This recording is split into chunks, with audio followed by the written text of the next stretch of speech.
ജനങ്ങൾ തെരഞ്ഞെടുത്ത സർക്കാരിനെ അട്ടിമറിച്ച പട്ടാളത്തിനും ഇടക്കാല ഭരണകൂടത്തിനുമെതിരെ നടന്ന സമാധാനപരമായ സമരത്തെ വെടിയുണ്ടകൾ കൊണ്ട് നേരിടുന്നു ഈജിപ്ഷ്യൻ സൈന്യം. ജൂൺ 30 നടന്ന ഈജിപ്തിലെ പട്ടാള അട്ടിമറി ജനാധിപത്യ പുനഃസ്ഥാപനമെന്ന് വാദിക്കുന്നവരും ജൂൺ 30 അട്ടിമറിയെ വിപ്ലവമെന്ന് വിശേഷിപ്പിക്കുന്നവരും ഈ കൂട്ടക്കൊലയ്ക്കെതിരെ വാ തുറക്കുന്നില്ല. പുതിയ കൂട്ടക്കൊലകളുടെ പശ്ചാത്തലത്തിൽ ഈജിപ്തിന്റെ ഭാവി എന്താണ്? മധ്യപൗരസ്ത്യ ദേശത്തിന്റെ ഭാവി എന്താണ്? സ്പെഷ്യൽ എഡിഷൻ ഇന്ന് വിശദമായി ചർച്ച ചെയ്യുന്നു. ഈജിപ്തിൽ നടന്ന കൂട്ടക്കൊലയ്ക്ക് മുന്നോടിയായി നിരവധി സംഭവ വികാസങ്ങളിലൂടെയാണ് കഴിഞ്ഞ മാസം ഈജിപ്ത് കടന്നുപോയത്. ജനാധിപത്യപരമായി തെരഞ്ഞെടുക്കപ്പെട്ട സർക്കാരിനെതിരെ പട്ടാളം നടത്തിയ അട്ടിമറി, അതേ തുടർന്ന് നിരന്തര പ്രക്ഷോഭങ്ങളാണ് പ്രസിഡന്റ് മുർസിക്കെതിരെ ഈജിപ്തിലുണ്ടായിരുന്നത്. ഈ പ്രക്ഷോഭങ്ങളെ സഹായിക്കാൻ വേണ്ടി അമേരിക്ക ധനസഹായം നൽകിയെന്ന ആരോപണം ഒരു വശത്ത്, മറുവശത്ത് ഈജിപ്തിൽ നടന്ന പട്ടാള അട്ടിമറി ജനാധിപത്യ പുനഃസ്ഥാപനമാണെന്ന അമേരിക്കയുടെ നിലപാട് മറ്റൊരു വശത്ത്. ഇതേ കൂടാതെ അമേരിക്ക ഈജിപ്തിന് നൽകുന്ന സൈനിക സഹായം മറ്റൊരു വശത്ത്. ഈജിപ്തിൽ നടന്ന സംഭവ വികാസങ്ങളുടെ നേർരേഖകളുടെ വിശദീകരണങ്ങളിലേക്ക് പോകാം. ആദ്യം 2011 ഫെബ്രുവരി 11 ജനുവരി വിപ്ലവം എന്നറിയപ്പെടുന്ന തുനീഷ്യയിലെ മുല്ലപ്പൂ വിപ്ലവത്തിന്റെ ബാക്കി പത്രം ഈജിപ്തിൽ അരങ്ങേറിയത്. ഹുസ്നി മുബാറക്കിനെ പുറത്താക്കിയ ജനകീയ വിപ്ലവം, അതേ തുടർന്ന് സൈന്യം അധികാരത്തിലേറുന്നു. സൈന്യത്തിന്റെ ഇടക്കാല ഭരണകൂടം ഭരണഘടനയും പാർലമെന്റും പിരിച്ചുവിടുന്നു. 2011 ഏപ്രിൽ 1 പ്രതിഷേധം തുടരുകയാണ്. ജനം സായുധ സുപ്രീം കൗൺസിലിനെതിരെ രംഗത്ത് വരുന്നു. വിപ്ലവത്തെ അട്ടിമറിക്കുന്നു എന്നാരോപിച്ച് ഉടൻ തന്നെ തെരഞ്ഞെടുപ്പ് നടത്താൻ ജനങ്ങൾ പട്ടാളത്തോട് ആവശ്യപ്പെടുന്നു. 2011 നവംബർ 28 തെരഞ്ഞെടുപ്പ് നടക്കുന്നു. പാർലമെന്റിലേക്ക് നടന്ന തെരഞ്ഞെടുപ്പിൽ 235 സീറ്റുകളോടെ മുസ്ലിം ബ്രദർഹുഡിന്റെ പിന്തുണയുള്ള ഫ്രീഡം ആൻഡ് ജസ്റ്റിസ് പാർട്ടി മുന്നിലെത്തുന്നു. ഫ്രീഡം ആൻഡ് ജസ്റ്റിസ് പാർട്ടി അധികാരത്തിലേറുന്നു. 2011 ഫെബ്രുവരി 11 നടന്ന വിപ്ലവത്തെ തുടർന്ന് 30 ആണ്ട് നിലനിന്ന അടിയന്തരാവസ്ഥയാണ് പിൻവലിച്ചത്. 30 വർഷമായി ഈജിപ്തിൽ നടന്ന അടിയന്തരാവസ്ഥയ്ക്ക് ഇതോടെ വിരാമമാവുകയായിരുന്നു. പുതിയ ഭരണഘടനയ്ക്ക് രൂപം നൽകാൻ ഭരണഘടനാ അസംബ്ലി അധികാരമേൽക്കുന്നു. ആദ്യഘട്ട പ്രസിഡന്റ് തെരഞ്ഞെടുപ്പ് നടക്കുന്നു. 2012 ജൂൺ 24 പ്രസിഡന്റ് തെരഞ്ഞെടുപ്പിൽ മുഹമ്മദ് മുർസി വിജയിക്കുന്നു. ഭൂരിപക്ഷം 52%. ജൂൺ 30 ഔദ്യോഗികമായി സത്യപ്രതിജ്ഞ ചെയ്യുന്നു.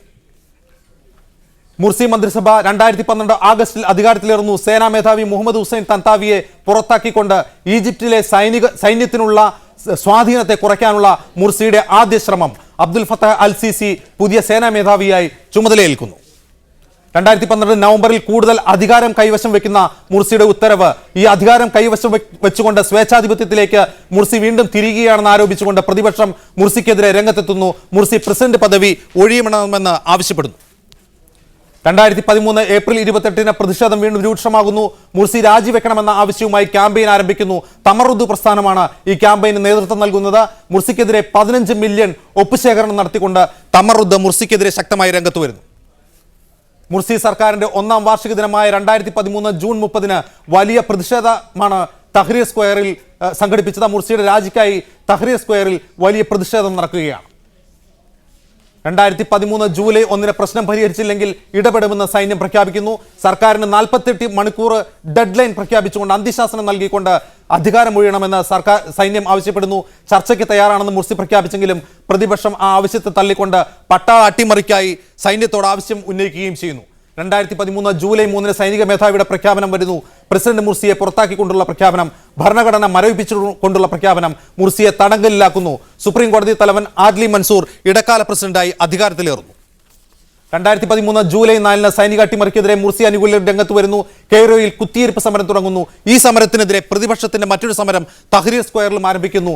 റാബിയ അൽ അദവിയ, നഹ്ദ ചത്തരം എന്നിവിടങ്ങളിൽ മുർസി അനുകൂലികൾ വ്യാപകമായ പ്രക്ഷോഭം ആരംഭിക്കുകയും ചെയ്യുന്നു.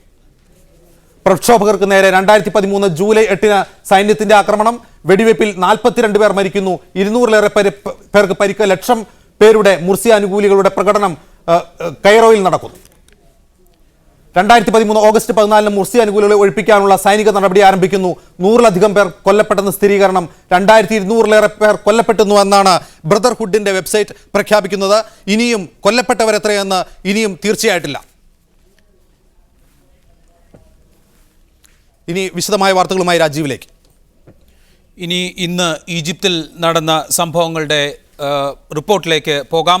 ഈജിപ്തിൽ ജനാധിപത്യ പുനഃസ്ഥാപനത്തിന് വേണ്ടിയുള്ള പ്രക്ഷോഭം അടിച്ചമർത്താനുള്ള നീക്കം കൂട്ടക്കുരുതിക്ക് കളമൊരുക്കുന്നു. മുർസി അനുകൂലികളെ ഒഴിപ്പിക്കാനുള്ള സൈനിക നടപടിയിൽ കുറഞ്ഞത് 300 പ്രക്ഷോഭകരെങ്കിലും കൊല്ലപ്പെട്ടെന്നാണ് റിപ്പോർട്ട്. എന്നാൽ 2200-ലേറെ പേർ കൊല്ലപ്പെട്ടതായി ബ്രദർഹുഡ് വൃത്തങ്ങൾ അറിയിച്ചു. നഹദ ചത്തുരം ഒഴിപ്പിച്ചതായി ആഭ്യന്തര മന്ത്രാലയം അവകാശപ്പെട്ടു. കൂട്ടക്കുരുതിയുള്ള പ്രതിഷേധം ഈജിപ്തിന്റെ വിവിധ ഭാഗങ്ങളിലേക്ക് പടർന്നിട്ടുണ്ട്. ഈജിപ്തിൽ 1 മാസത്തേക്ക് അടിയന്തരാവസ്ഥ പ്രഖ്യാപിച്ചു. സൈനിക നടപടിയിൽ അന്താരാഷ്ട്ര പ്രതിഷേധം ശക്തമാണ്. അതിരൂക്ഷമായ സംഘർഷാവസ്ഥയാണ് നഹ്ദ ചത്തുരത്തിലും റാബിയ അൽ അദബിയയിലുമുള്ളത്. സൈന്യത്തിന്റെ മുന്നറിയിപ്പ് അവഗണിച്ച് ഇവിടെ തമ്പടിച്ചിരിക്കുന്ന പ്രക്ഷോഭകരെ ഒഴിപ്പിക്കാനുള്ള നടപടി ഇന്ന് രാവിലെയോടെയാണ് ആരംഭിച്ചത്. കവചിത വാഹനങ്ങളും ഹെലികോപ്റ്ററുകളും വെടിവെപ്പിനായി സൈന്യം ഉപയോഗിച്ചു. സൈന്യം ബുൾഡോസറുകളുമായി പ്രക്ഷോഭകരുടെ ക്യാമ്പുകളിലേക്ക് കടന്നു കയറുന്ന ദൃശ്യങ്ങൾ ചാനലുകൾ പുറത്തുവിട്ടു.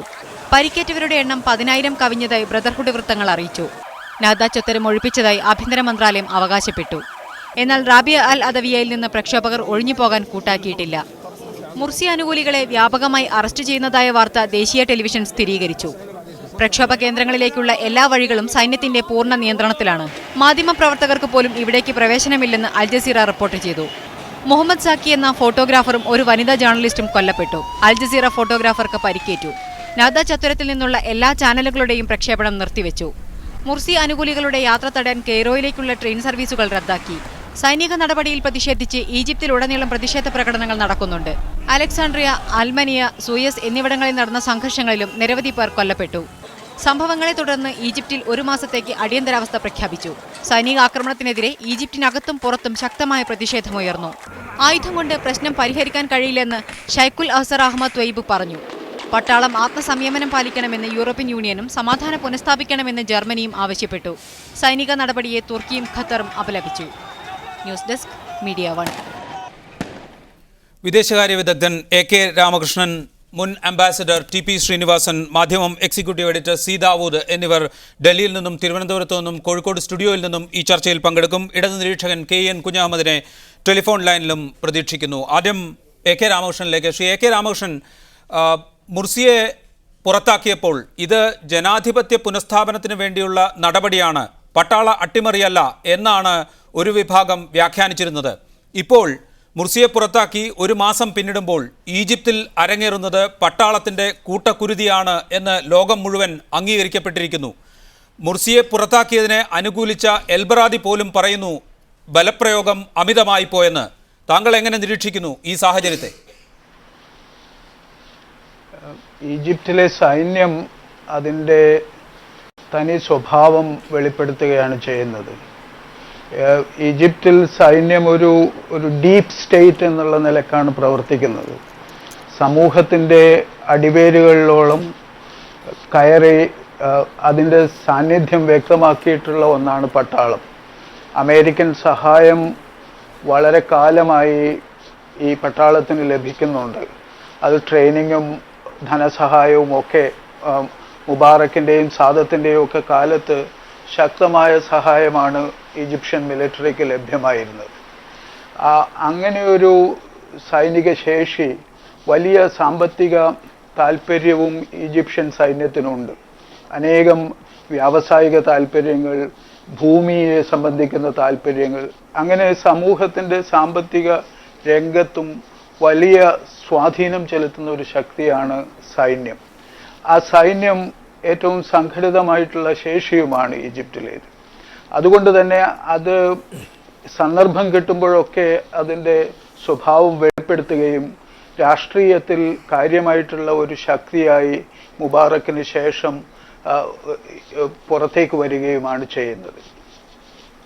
തിരികെ എത്താം താങ്കളിലേക്ക്. ശ്രീ TP ശ്രീനിവാസൻ, ഇപ്പോൾ AK രാമകൃഷ്ണൻ സൂചിപ്പിച്ചതുപോലെ ഒരു ഡീപ്പ് സ്റ്റേറ്റ് ആണ് സൈന്യം ഈജിപ്തിൽ.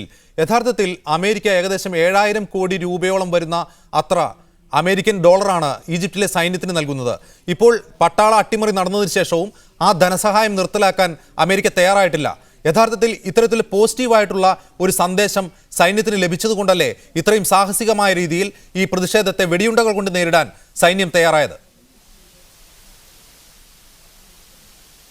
അതെ, പൊതുവെ ലോകത്ത് ഈ സൈന്യത്തിൻ്റെ പ്രവർത്തനം തെറ്റുള്ളതല്ല എന്നൊരു ധാരണ ഉണ്ടായിരുന്നല്ലോ. അതുകൊണ്ടായിരിക്കും തീർച്ചയായിട്ടും അവർക്ക് ഇതിനുള്ള ധൈര്യം വന്നത്. അപ്പോൾ സാധാരണ സൈന്യം അധികാരത്തിൽ വന്നാൽ തീർച്ചയായും എതിരാളികൾ ആരൊക്കെയുണ്ടോ എവിടെയൊക്കെ ഉണ്ടോ അവരെ നശിപ്പിക്കാൻ ശ്രമിക്കും എന്നുള്ളത് തീർച്ചയാണ്. പക്ഷെ ഇവിടെ നമ്മൾ കാണുന്ന ഒരു വ്യത്യാസം, കഴിഞ്ഞ തവണത്തെ മുല്ലപ്പൂ വിപ്ലവത്തിൻ്റെ കാലത്ത് ഈജിപ്ഷ്യൻ സൈന്യം വളരെ സമചിത്തതയോടെ കാര്യങ്ങൾ കൈകാര്യം ചെയ്തു. ആ സമയത്തും അമേരിക്കയ്ക്ക് താല്പര്യമുണ്ടായിരുന്നല്ലോ മുബാറക്കിനെ രക്ഷിക്കാൻ. അപ്പോൾ അവിടെ സൈന്യം കുറേയൊക്കെ മര്യാദയ്ക്ക് പെരുമാറി എന്നുള്ളത് കൊണ്ടാണ് ആ സൈന്യത്തിന് ആ പേരുണ്ടായിരുന്നത്. പക്ഷേ ഇപ്പോൾ ഇന്ന് നടന്ന സംഭവങ്ങൾ കാണിക്കുന്നത് സൈന്യം തന്നെയാണ് അധികാരത്തിലെന്നും ആക്ടിംഗ് പ്രസിഡന്റിനോ അല്ലെങ്കിൽ വൈസ് പ്രസിഡന്റ് എൽവറദായെ പോലെയുള്ളവർക്ക് അതിൽ വലിയ സ്വാധീനമില്ല എന്നുള്ള സംശയമാണ് ഇതിൽ നിന്ന് ഉയർന്നു വരുന്നത്. അപ്പോൾ ഇതിൽ അതിശയിക്കാനൊന്നുമില്ല. കാരണം സൈന്യത്തെ സംബന്ധിച്ചിടത്തോളം എതിരാളികളെ നശിപ്പിക്കുക എന്നുള്ളത് അവരുടെ ഒരു നയമാണല്ലോ സാധാരണയായിട്ട്. അതാണ് നമ്മളവിടെ കാണുന്നത്. തീർച്ചയായിട്ടും അമേരിക്കയുടെ സപ്പോർട്ട് ഉണ്ടെങ്കിൽ, വിശേഷിച്ചും ധനസഹായം ഉണ്ടെങ്കിൽ, അതുകൊണ്ടാണല്ലോ അമേരിക്ക ഇതിനെ മിലിറ്ററി കൂവായി കണക്കാക്കാത്തത്. മിലിറ്ററി കൂവായി കണക്കാക്കുകയാണെങ്കിൽ അമേരിക്കയുടെ സഹായം പിൻവലിക്കേണ്ടി വരും. അപ്പോൾ അതുകൊണ്ട് ആദ്യം തന്നെ മിലിറ്ററി കൂവാണെന്ന് വിളിക്കാത്തത് ഇവർക്ക് സഹായം നൽകാൻ വേണ്ടി തന്നെയാണ്. അപ്പോൾ ആ സഹായം നൽകുന്നതിൻ്റെ കൊണ്ട് തന്നെയാണ് സൈന്യം ഇത്തരം ക്രൂരകൃത്യങ്ങൾക്ക് പ്രോത്സാഹിപ്പിക്കപ്പെടുന്നത്. തിരിച്ചു റാം ടി പി ശ്രീനിവാസൻ താങ്കളിലേക്ക്. സീതാവൂദിലേക്ക്. സീതാവൂദ്, സിറിയയിലേതിന് സമാനമായ ഒരു സാഹചര്യത്തിലേക്കാണോ ഈജിപ്ത് ഇപ്പോൾ പോയിക്കൊണ്ടിരിക്കുന്നത്? അങ്ങനെയെങ്കിൽ ഈ അസ്ഥിരത അല്ലെങ്കിൽ ഈ ആഭ്യന്തര കാലുഷ്യം ആരെയാണ് യഥാർത്ഥത്തിൽ സഹായിക്കുന്നത്? തീർച്ചയായും ഈജിപ്തിനെ സംബന്ധിച്ചിടത്തോളം സിറിയയുടെ ഒരു സമീകരണം സാധ്യമാണെന്ന് എനിക്ക് തോന്നുന്നില്ല. കാരണം സിറിയയിലേത് ഒരു ഭരണകൂടത്തിനെതിരായ സായുധ കലാപമാണ്. അങ്ങനെയല്ല ഈജിപ്തിൽ നടക്കുന്നത്. ഈജിപ്തിലത് അമേരിക്കൻ ചിന്തകനായ നോർമൽ ഫിംഗൽസ്റ്റീൻ ഈ റാബിയ അദവിയ സമരത്തെക്കുറിച്ച് അദ്ദേഹത്തിൻ്റെ ഫേസ്ബുക്കിൽ നോട്ട് ചെയ്തത് മനുഷ്യ ചരിത്രത്തിലെ ഏറ്റവും വിസ്മയാമഹമായ ഗാന്ധിയൻ അനുഭവം എന്നാണ് ആ സമരത്തെക്കുറിച്ച് അദ്ദേഹം പറയുന്നത്. സങ്കല്പത്തിനതീതമായൊരു സമരമാണത്. കാര്യം എന്താണെന്ന് വെച്ചാൽ ഒരു മാസത്തിലേറെ, ഒരു മാസവും 18 ദിവസവുമായി ലക്ഷക്കണക്കിന് ജനങ്ങൾ, 10 ലക്ഷം എന്നാണ് ബ്രദർഹുഡിൻ്റെ അവകാശവാദം, ഈ റാബിയ അദവിയ സ്ക്വയറിൽ കഴിഞ്ഞുകൂടുകയാണ്. ഒരു മാസത്തിലധികം ആ ജനങ്ങളവിടെ കഴിഞ്ഞുകൂടുകയാണ്, പ്രത്യേകിച്ച് അനിഷ്ട സംഭവങ്ങളൊന്നുമില്ലാതെ. ഇത്രയും കടുത്ത ചൂടിൽ, അതിന് ഒരു മാസം നോമ്പ് കാലമാണ്, ഇത്രയും അധികം ജനങ്ങൾ തെരുവിൽ കഴിഞ്ഞുകൂടുന്നു. സൈന്യത്തിൻ്റെ സകല ഭീഷണികളെയും അതിജീവിച്ച് വെല്ലുവിളിച്ച് തെരുവിൽ കഴിഞ്ഞുകൂടുന്നു എന്നുള്ളത് മനുഷ്യ ചരിത്രത്തിലെ തന്നെ അപൂർവമായൊരു സത്യഗ്രഹ അനുഭവമാണ്. അതുകൊണ്ട് തന്നെ സിറിയയുമായിട്ട് സമീകരണം ഈജിപ്തിലെ സമരങ്ങൾക്ക് സാധ്യമല്ല. പക്ഷേ ഈജിപ്തിൻ്റെ ഭാവിയെക്കുറിച്ച് പറയുമ്പോൾ നമ്മൾ മനസ്സിലാക്കണം, ഈജിപ്തിലെ ഏറ്റവും ഗ്രാസ് റൂട്ടിലായുള്ളൊരു മൂവ്മെൻറ്റാണ് മുസ്ലിം ബ്രദർഹുഡ്. ഇപ്പോൾ അധികാരത്തിലിരിക്കുന്ന മുഹമ്മദ് മുർസി തന്നെ അദ്ദേഹത്തിൻ്റെ ഒരു ജനകീയ അംഗീകാരത്തിൻ്റെ പാറ്റേൺ നമ്മൾ പരിശോധിച്ചാൽ അദ്ദേഹം കഴിഞ്ഞ ജനുവരിയിലാണ്, 2012 ജനുവരിയിലാണ് ആദ്യത്തെ പാർലമെൻറ്റ് തെരഞ്ഞെടുപ്പ് നടക്കുന്നത്. 35% വോട്ടാണ് അദ്ദേഹത്തിൻ്റെ പാർട്ടിക്ക് ലഭിക്കുന്നത്. പിന്നീട് ജൂണിൽ പ്രസിഡന്റ് തെരഞ്ഞെടുപ്പ് നടക്കുന്നു, 52% വോട്ട് ലഭിക്കുന്നു. എഗൻ ഒക്ടോബറിൽ റഫറൻഡം നടക്കുന്നു, കോൺസ്റ്റിറ്റ്യൂഷൻ റഫറൻഡം നടക്കുന്നു. ഒരുപക്ഷെ ഒരു ട്രാൻസിഷണൽ സൊസൈറ്റിയിൽ ലോകത്ത് തന്നെ അത്യപൂർവമായ അനുഭവമാണ് ഭരണഘടനയെ പോപ്പുലർ റഫറൻഡത്തിന് വിധേയമാക്കാനുള്ളത്. സാധാരണയിൽ പാർലമെൻറ്റിൻ്റെ 1/3 നമ്മുടെ ഇന്ത്യയിൽ പോലും പുതിയ ഭരണഘടന പാർലമെൻറ്റാണ് അംഗീകരിക്കുന്നത്. പക്ഷേ ഈജിപ്തിൽ ഭരണഘടനയ്ക്കെതിരായ വ്യാപകമായ പരാതികളും വ്യാപകമായ പ്രതിഷേധങ്ങളും ആരോപണങ്ങളും വന്നപ്പോൾ പോപ്പുലർ റഫറൻഡത്തിന് വിധേയമാക്കാമെന്ന് വെച്ചു. അപ്പം 65% ആളുകൾ ഭരണഘടനയെ അനുകൂലിച്ചു. അതായത് ഒരു വർഷം നടന്നിട്ടുള്ള 3 തെരഞ്ഞെടുപ്പുകളിൽ ക്രമാനുഗതമായി പോപ്പുലർ മാൻഡേറ്റ് ഉയർത്തിക്കൊണ്ടുവന്ന ആളാണ് മുഹമ്മദ് മുർസിയും അദ്ദേഹത്തിൻ്റെ പ്രസ്ഥാനവും. എന്ന് പറഞ്ഞാൽ ഈജിപ്ഷ്യൻ സമൂഹത്തിൽ ആഴത്തിൽ വേരുകളുള്ളൊരു പ്രസ്ഥാനമാണ്. അപ്പോൾ അത്തരമൊരു പ്രസ്ഥാനത്തെയാണ് മിലിറ്ററി മൈറ്റ് ഉപയോഗിച്ച് അതിനെ അരിക്കാക്കാൻ, മാർജിനൈസ് ചെയ്യാൻ ശ്രമിക്കുന്നത്. അത്ര എളുപ്പം അത് പരിഹരിക്കപ്പെടുമെന്ന് എനിക്ക് തോന്നുന്നില്ല. മടങ്ങിയത് താങ്കളിലേക്ക്. ശ്രീ AK രാമകൃഷ്ണൻ, ഇപ്പോൾ ഇവിടെ സൂചിപ്പിച്ചതുപോലെ മുല്ലപ്പൂ വിപ്ലവത്തിന് ശേഷം ഉണ്ടായ മറ്റൊരു വിപ്ലവമാണ് യഥാർത്ഥത്തിൽ ഇപ്പോൾ പട്ടാള ഭരണകൂടത്തിനെതിരെ നടന്നുകൊണ്ടിരിക്കുന്നത്. ഇതിനെ ഒരു 2ാം എഡിഷൻ മുല്ലപ്പൂ വിപ്ലവമായി തന്നെ കാണാമോ? അതോ ജനാധിപത്യപരമായി തെരഞ്ഞെടുക്കപ്പെട്ട ഒരു സർക്കാരിനെ പുറത്താക്കിയ സൈനിക നടപടിക്കെതിരായ സ്വാഭാവിക പ്രതികരണം മാത്രമാണോ? അതോ ഈജിപ്തിൻ്റെ ജനാധിപത്യ പാതയിലുള്ള മുന്നോട്ട് പോക്കിലെ ഒരു 2ാം ഘട്ടമായി തന്നെ കാണാമോ? ഈജിപ്തിൻ്റെ ജനാധിപത്യ ഭാവി എന്നുള്ളത് വളരെയധികം അകത്തുനിന്ന് തന്നെ ഒരുപക്ഷെ സബോട്ടാഷ് ചെയ്തിരിക്കുകയാണ് കഴിഞ്ഞ കുറേ മാസങ്ങളിലെ സംഭവവികാസങ്ങളിലൂടെ. അതിൻ്റെ ഒരു നിർണായകമായ ഒരു ഘട്ടമാണ് നാം ഇന്ന് കാണുന്നത്. യഥാർത്ഥത്തിൽ ജനങ്ങൾ വലിയൊരു രാഷ്ട്രീയ മാറ്റം മുബാറക്കിനെ പുറത്താക്കുന്നതിലൂടെ കൊണ്ടുവന്നത് ജനാധിപത്യ പ്രതീക്ഷകൾ ഉയർത്തിയിരുന്നു. ആ പ്രതീക്ഷകൾക്കനുസരിച്ച് മുന്നോട്ടു പോകാൻ ഈജിപ്തിലെ മുർസി ഭരണകൂടത്തിന് അടക്കം